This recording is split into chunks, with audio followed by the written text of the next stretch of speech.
You know that feeling where you're constantly just putting out small fires, one after another, and it feels like new ones just keep popping up?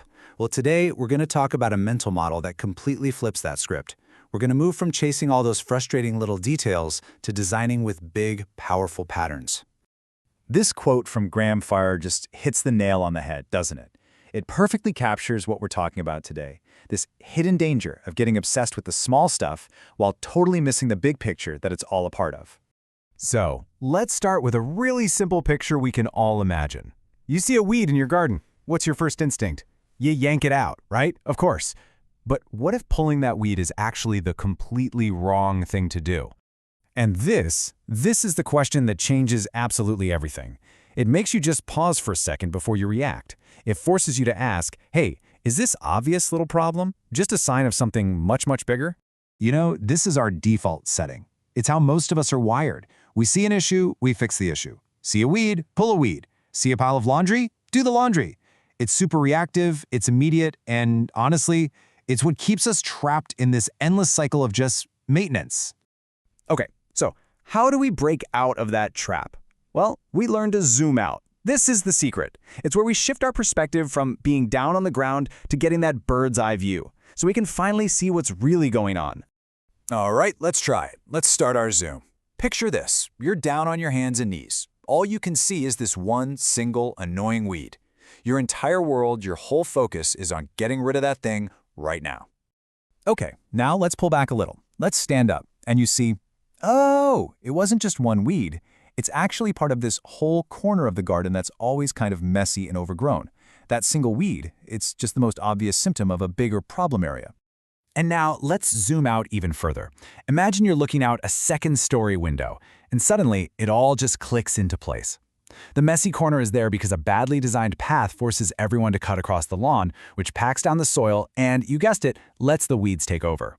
So the problem was never the weed, it was the path. That path, that's what designers call one of the big bones. It's a really cool term for these foundational patterns, the underlying structures that basically control how a whole system works. And here's the magic. If you get the big bones right, most of the little details just sort of take care of themselves.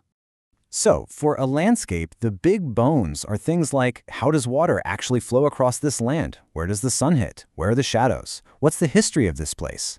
When you start designing with those patterns in mind, you stop fighting the system and you start working with it. Okay, that's great for a garden, but let's take this exact same idea and apply it to something way more personal for a lot of us, the pattern of burnout. When we're feeling burned out, what do we focus on? The details, right? The phone that will not stop buzzing, our aching back, the little arguments that flare up over nothing. But what happens if we zoom out? We might just see the real pattern. We've accidentally designed a life that demands way more input than it could ever possibly return. This is what the source material calls the modern trap. It's a whole system-level pattern of exhaustion. And the big insight here, the thing you really got to hear, is that you can't fix this by just answering emails a little faster or buying a new pillow.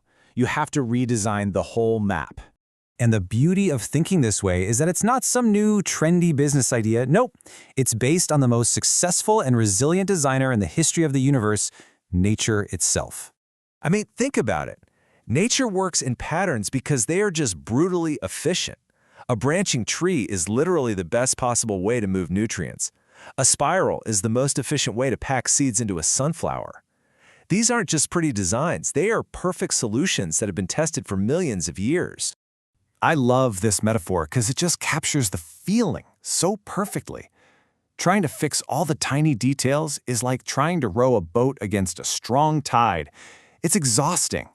But when you finally see the pattern, the tide itself, and design with it, it's like you just put up a sail and let the system do the work for you. Okay, theory is awesome, but how do we actually start doing this, right? Let's make it super practical. Here is a simple, tangible action plan you can use to get started, like today. We're going to do a simple 3-2-1 countdown. We're going to start big with the biggest pattern of all, your life. And then we're going to work our way down to one tiny thing you can do in the next 15 minutes. First up, the big one, the 3-part ethical filter. Take a look at the overall pattern of your life and just ask these questions. Earth care, is what I'm doing sustainable for my environment? People care, is it sustainable for my own heart? And fair shares, Is there any space left over to return a little surplus to myself? This is the ultimate checkup for your life's master pattern. Okay, next. Number 2, applying the principle. Let's bring it in a little closer to your mind and your home. First, think of a repeating mental habit you have. Just ask yourself, is this actually serving me? Then, go find that messy corner in your house. But don't just clean it. Ask, what pattern of movement keeps creating this mess? And then redesign the flow.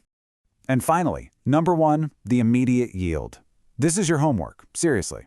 Sometime today, go to an upstairs window, or even just stand on a chair. Look down at a room you're in all the time. Just look for 15 minutes and try to spot one large pattern, a shadow, a path worn into the carpet that you have never ever noticed before because you've always been too close to it. Because when you start to practice this, your whole perspective really does shift. You start to get this quote on a totally different level. You realize you're no longer just getting distracted by the individual weeds. You're starting to see the huge, powerful waves that shape your entire world. You see, when you shift from details to patterns, you stop being just a manager of chaos. You become a designer of flow. So I guess the only question left to ask is, are you ready to zoom out and start seeing the real map of your life?